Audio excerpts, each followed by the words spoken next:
Black CEO's son's birthday party was raided by cops. One call turned it into their last shift. Hello everyone. Before we begin today's video, I need your help. We've noticed that the channel is losing traction, and subscribing is one of the best ways you can help us. It's quick, free, and allows us to continue bringing you great content. Your support means everything. Let's keep this channel growing collectively. Where are you watching from? Drop your city or country in the comments below. Thank you very much. Now, let's get back to the story. The park was supposed to be quiet that Saturday afternoon, just wind through the trees, laughter from kids, and the sound of paper plates rustling on a picnic table. A striped tablecloth shimmered under the sun, gifts stacked high, candles trembling in the breeze. And right there, a small boy, 6 years old, face still sticky from frosting, clutched a balloon that said "Happy Birthday." Then came the voice. Sharp, official, cold. No parties allowed here. The tone didn't ask, it declared. A police sergeant stepped forward, jaw tight, hand hovering near her belt. 2 more officers followed behind her, their uniforms cutting through the color of the park like thunderclouds over sunlight. Parents froze mid-smile. Phones lifted. You could feel the joy collapse, like the air had been punched out of the moment. Malcolm Reed stood behind the table, wearing a simple blue shirt, his youngest son perched on his arm, his other child hiding behind his leg. To anyone else, he looked like another dad trying to keep the day special. No one knew he was the CEO of Reed Tech, the company responsible for the same surveillance network those officers relied on every single day. He didn't raise his voice. He didn't move yet. Only his eyes, steady, watchful, followed every gesture of authority around him. The sergeant pointed at the cake. "You can't set up here without a permit. Pack it up." Someone in the background whispered, "It's a kid's birthday." Another voice muttered, "Why are they even here?" Malcolm's wife, calm but shaking, tried to explain. "We reserved this space online. You can check the city registry." The officer cut her off. "Ma'am, please step aside. This area's restricted for events." That word "restricted" hung in the air like a verdict. The boy in the striped shirt looked up, confused. "Daddy, did we do something bad?" Malcolm knelt, brushed the child's hair back. "No, son. Sometimes people forget how to see right. Before we continue, where are you watching from? Drop your city or country in the comments below. And if you believe in dignity and justice, hit like and subscribe. These stories spark change, and we're glad you're here. Now, back to Malcolm. The female officer reached toward the cake box, moving the gifts aside like evidence. Cameras clicked, phones recorded, tension snapped tight. A jogger stopped nearby. "Hold on," she said breathlessly. "They booked this space. I saw the confirmation sign this morning." But the sergeant's glare sliced the air. "Ma'am, back away. We'll handle it." Malcolm rose slowly. "Handle it?" he repeated, voice even. "By ruining a child's birthday?" The officers exchanged glances, half defensive, half embarrassed, but one of them stepped closer anyway, radio buzzing at his shoulder. That's when Malcolm's expression changed. Not anger, control. The kind of calm that comes from someone who's fought these storms before and already knows how they end. He reached into his pocket, pulled out his phone, thumb hovering above the screen. The sergeant frowned. "Sir, I need you to stop recording. And defriend." Malcolm didn't look up. "Oh, I'm not recording," he said quietly. "I'm connecting." No one understood what that meant yet, but they were about to. The air never truly settled after that shout.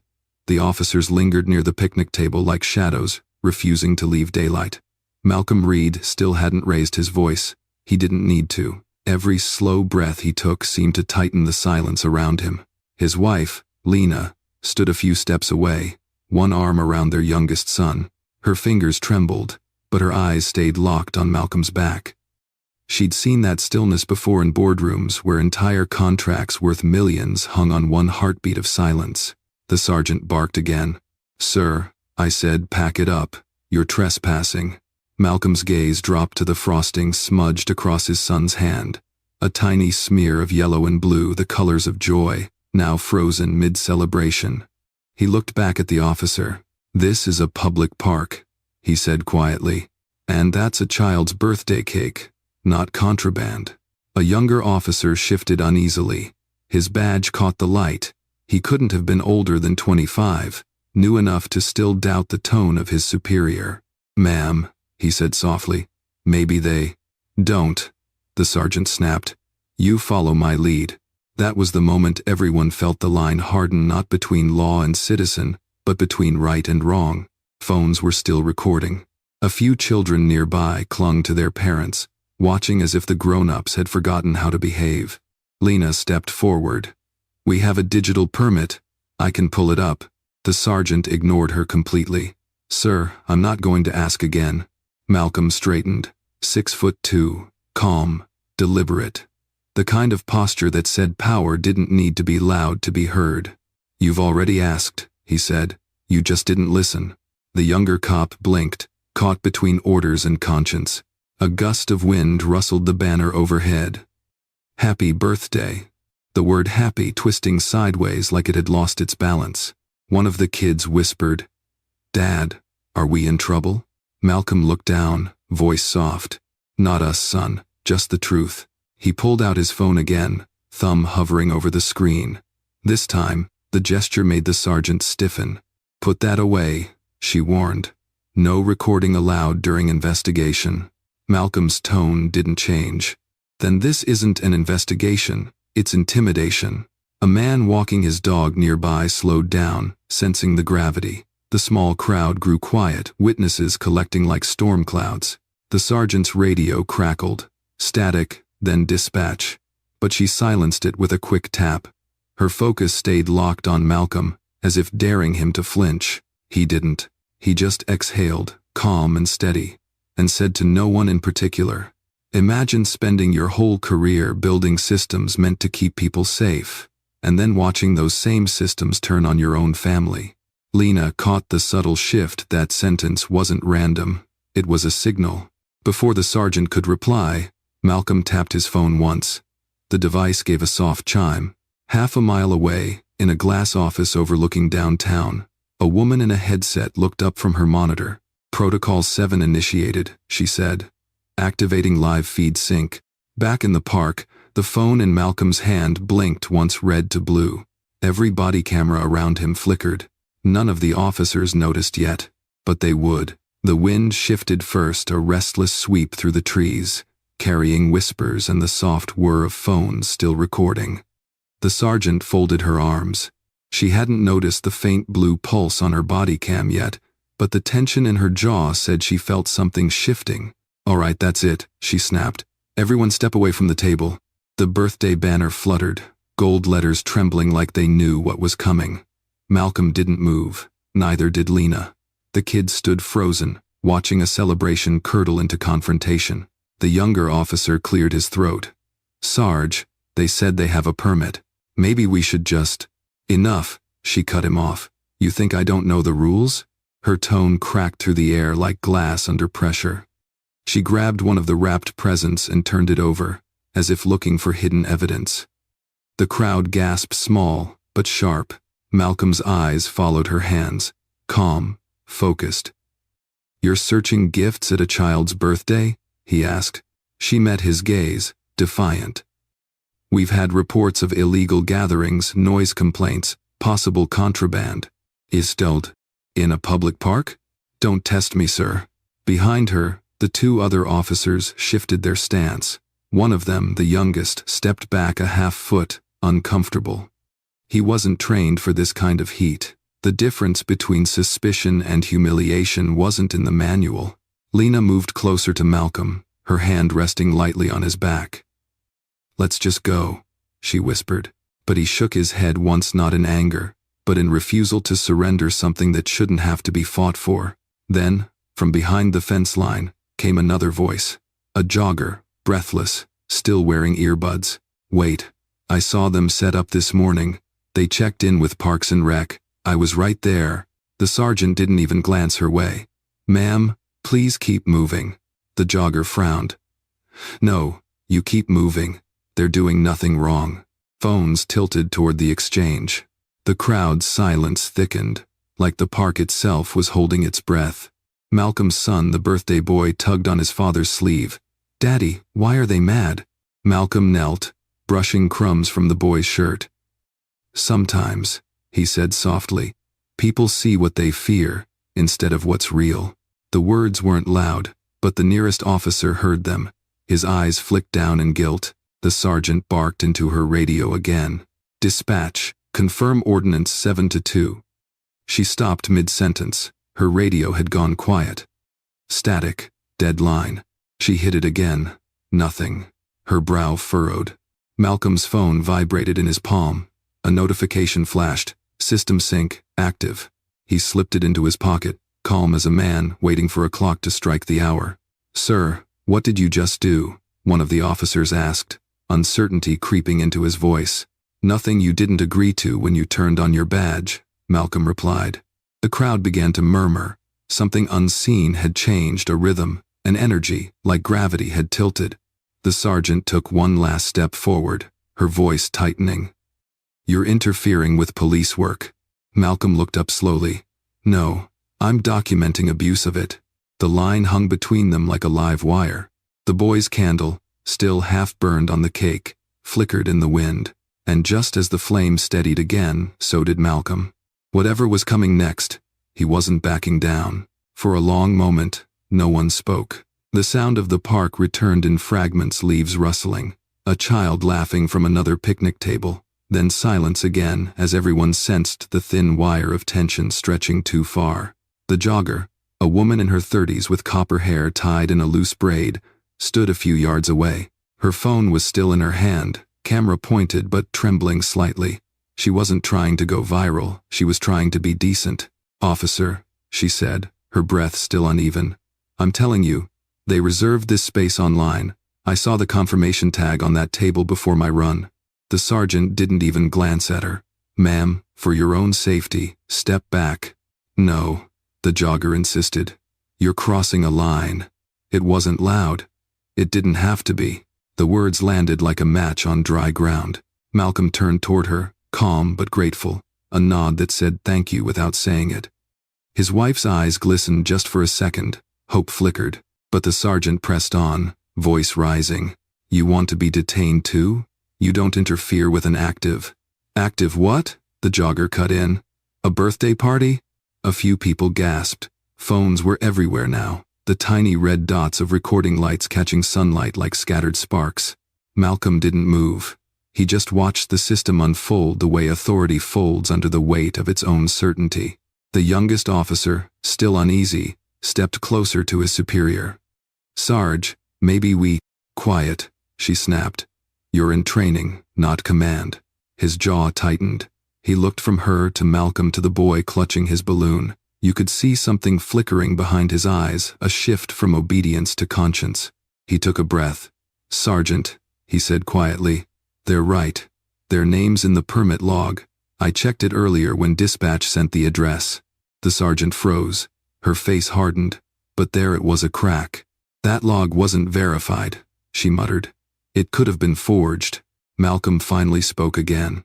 "You'd rather believe a glitch than a father?" The officer who had spoken hesitated, then took one step back, subtle but symbolic. In the quiet code of law enforcement, that single movement meant he was no longer backing his superior's decision. Lena caught it too. Her voice trembled but stayed firm. "He's a good man. He's doing his job the right way.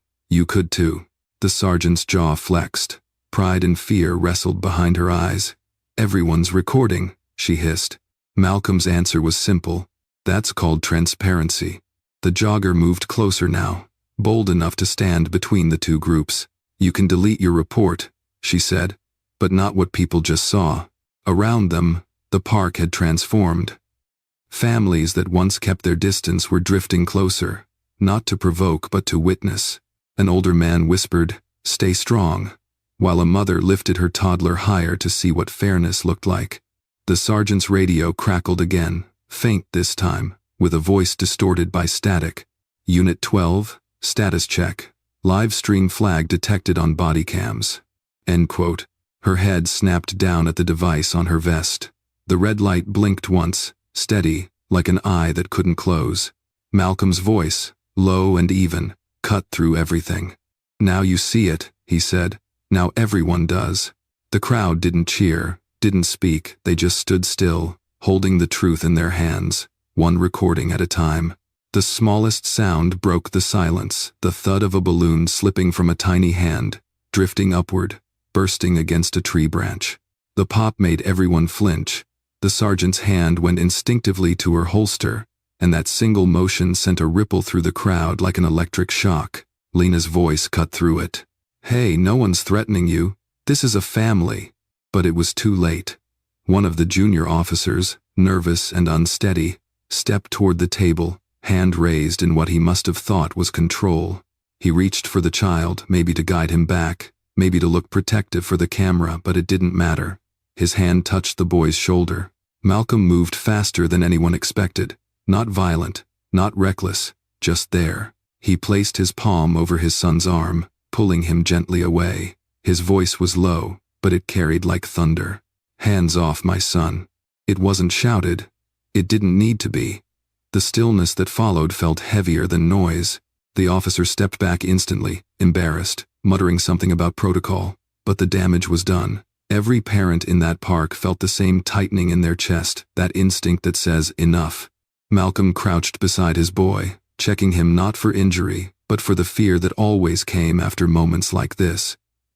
"You okay, champ?" he asked. The boy nodded, but his small fingers clung to his father's shirt like an anchor in the storm. The sergeant's face flushed red. "Sir, you're escalating this." "No," Malcolm interrupted, standing tall. "You are. You turned a birthday into a crime scene." Her lips parted to reply, but the crowd's murmurs grew louder now. A woman whispered, "He's right." Another, "This is wrong." Phones tilted higher. Then silence again. Malcolm looked down, and something flickered across his face. A memory. 16 years old, standing in a gymnasium, suit borrowed, shoes too tight, his school dance, formal attire only. He'd been turned away at the door because someone's father thought his outfit looked cheap.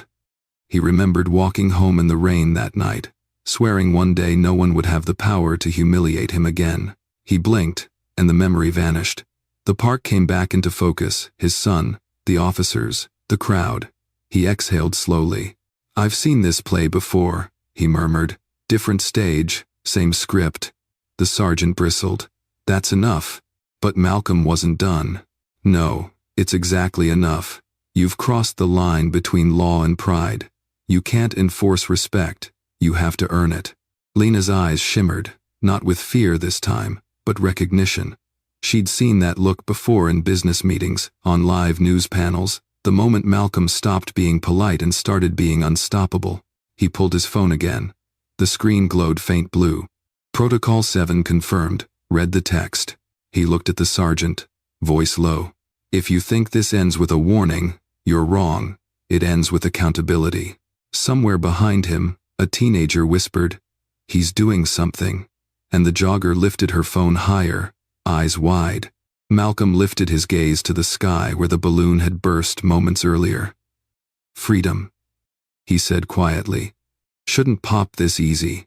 Then, turning back to the officers, he added, calm and final, "You wanted control. Now you'll see what real control looks like." The crowd didn't breathe. The story had just changed, and everyone knew it. The park no longer felt open.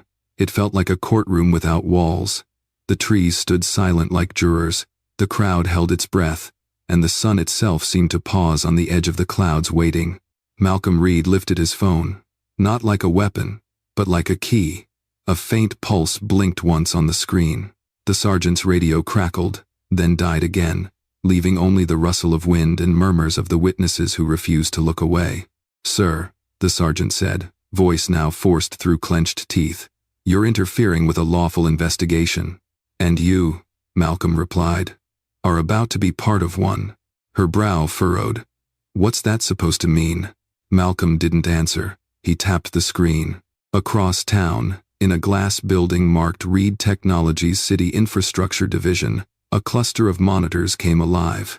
Analysts turned from their desks as feeds from 3 police body cameras synced to Malcolm's encrypted channel.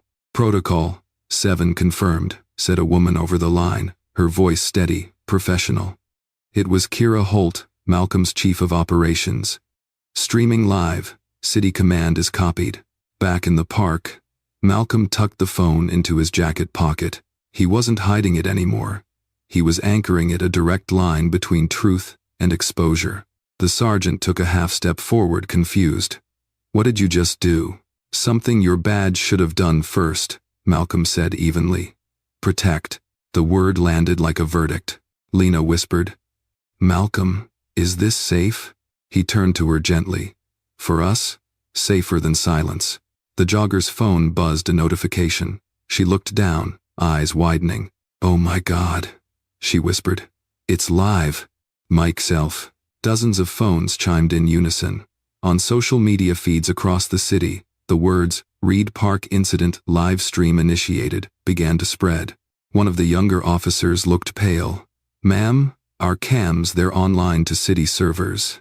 Impossible, the sergeant hissed. No, it's not, Malcolm said. I built those servers. She froze, realization dawning too late. You're saying?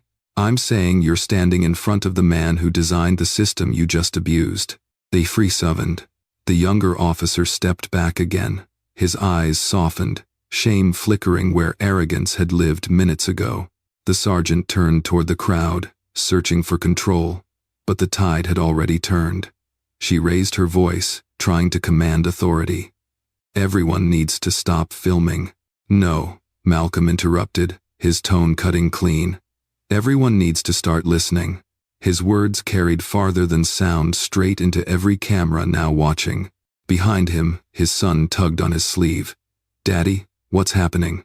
Malcolm crouched beside him, steady as ever. Remember what I told you? He whispered. When people forget how to see right, you remind them. The boy nodded, small but brave. The crowd felt it too. The sergeant took one last desperate step forward. You think you can humiliate us? Malcolm's reply was quiet, absolute. No. I'm showing you what humility looks like. And then, over her radio, silence broke. A new voice entered the frequency, calm and commanding. Unit 12, stand down immediately. You are currently under internal review. The footage is live at City Command. Her face drained of color. The crowd gasped. Malcolm rose, phone still glowing in his palm. Protocol 7 complete, he said softly. Now the truth will finish what I started. In that moment, the park wasn't just a park anymore. It was proof, and justice had found its signal. The silence that followed wasn't empty, it was electric. The crowd had stopped recording not out of fear, but because they wanted to see every second with their own eyes. Even the children stood still, balloons drifting quietly above them like witnesses too small to understand but wise enough to feel the weight of injustice cracking open. The sergeant's radio hissed again, but the voice on the other end was no longer routine dispatch. It was sharp, formal, unmistakably higher ranked. Unit 12, this is command. Cease engagement immediately. Confirm identity of civilian Reed. Repeat, confirm Reed. Her lips moved without sound. Reed? She mouthed. Then realization hit like lightning. Her eyes darted to the phone in Malcolm's hand, to the faint blue glow reflecting off the screen. Wait, Reed as in Reed Technologies? She asked. Malcolm finally looked up, calm as the eye of a storm. The same, he said. You're wearing my work.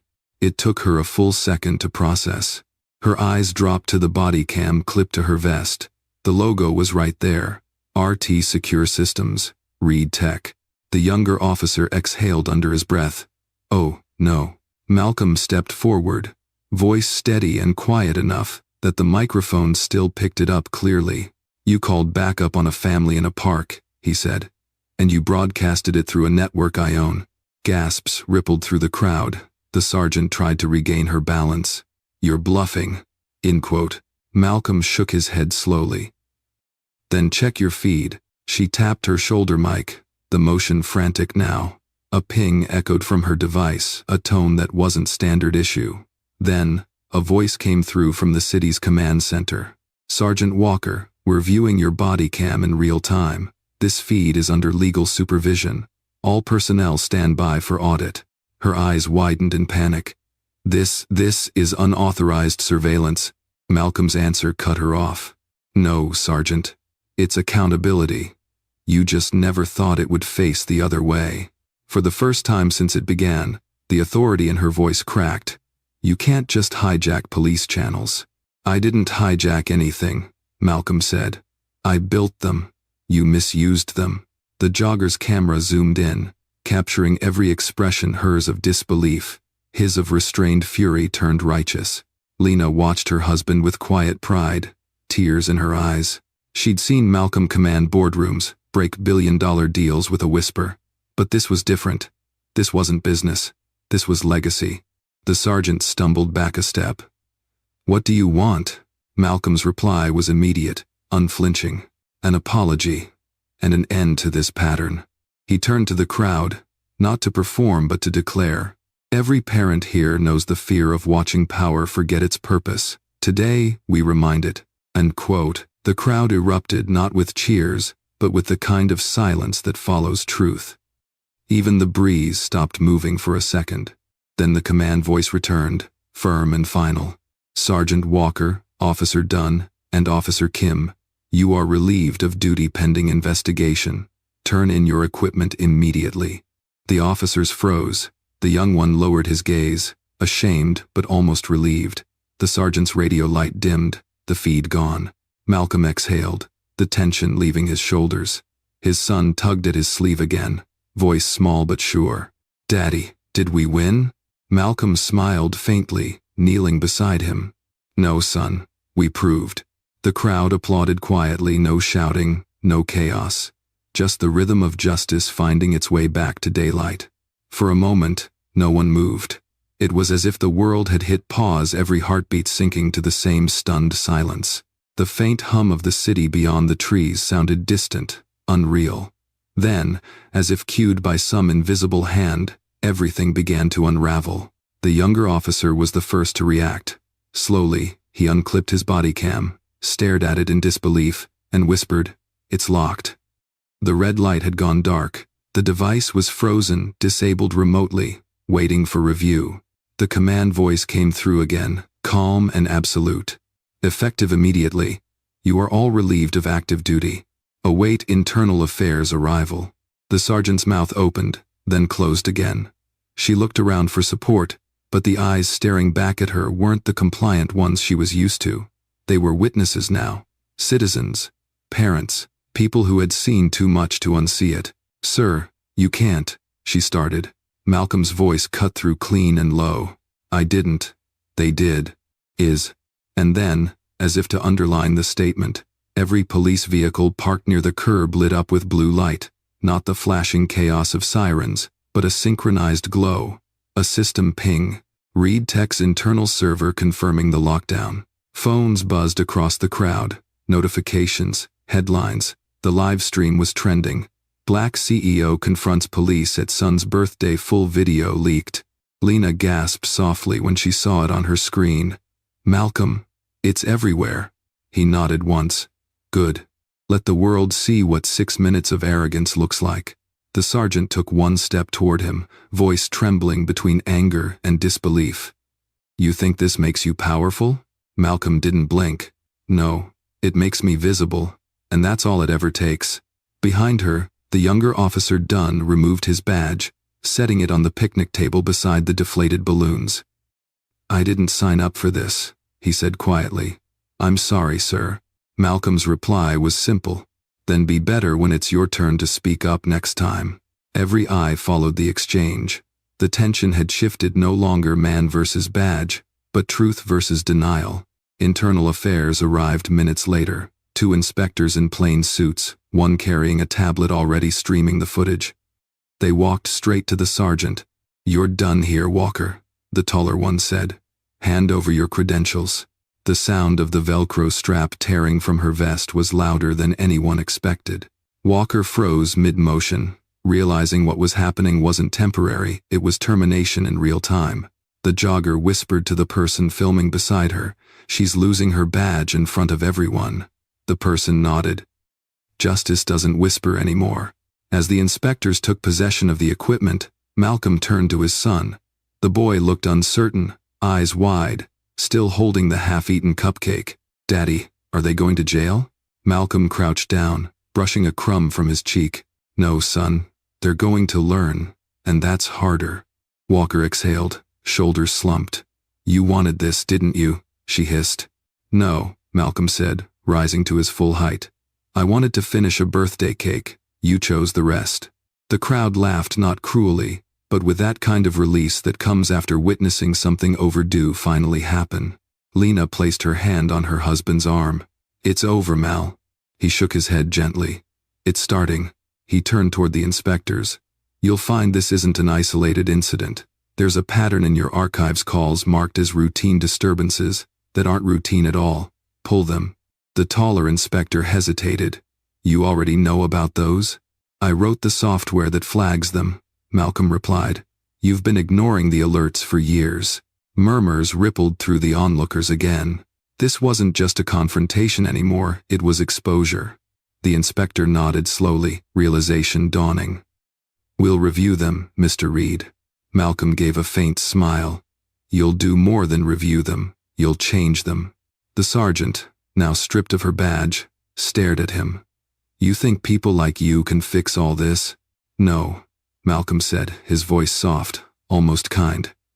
"But people like me can make sure you don't break it again." As she was escorted away, the crowd parted. Some filmed, others clapped quietly. Not celebration, validation. Malcolm turned back toward the table where the melted candles still stood in the half-ruined cake. He picked up the knife, cut a small piece, and handed it to his son. "Go on," he said. "Make a wish." The boy closed his eyes, whispered something only a child would think to wish for, and blew on the candle's weak flame. The smoke curled upward, soft and gray against the blue sky. And just like that, the park began to breathe again. The sun had begun its slow descent behind the skyline, stretching long shadows across the park. The same grass that had been trampled by chaos an hour ago now shimmered under gold light. The tables stood half-cleared, frosting crusted at the edges of the cake, and the sound of laughter, tentative at first, was finding its way back. Malcolm Reed stood near the same spot where the confrontation began, one hand tucked into his pocket, the other resting on his son's shoulder. The officers were gone. Their cars had rolled away quietly, leaving only the faint echo of engines fading into distance. The crowd had thinned, but not completely. Some stayed not because they needed to, but because they wanted to remember how justice looked when it finally showed up without a gavel. Lena watched her husband in silence. He wasn't smiling. He rarely did after moments like this. She knew what came next, the part where power required restraint, where anger turned into architecture. A reporter approached timidly, phone in hand, recording light blinking. "Mr. Reed," she asked, "what do you want people to take from what happened here today?"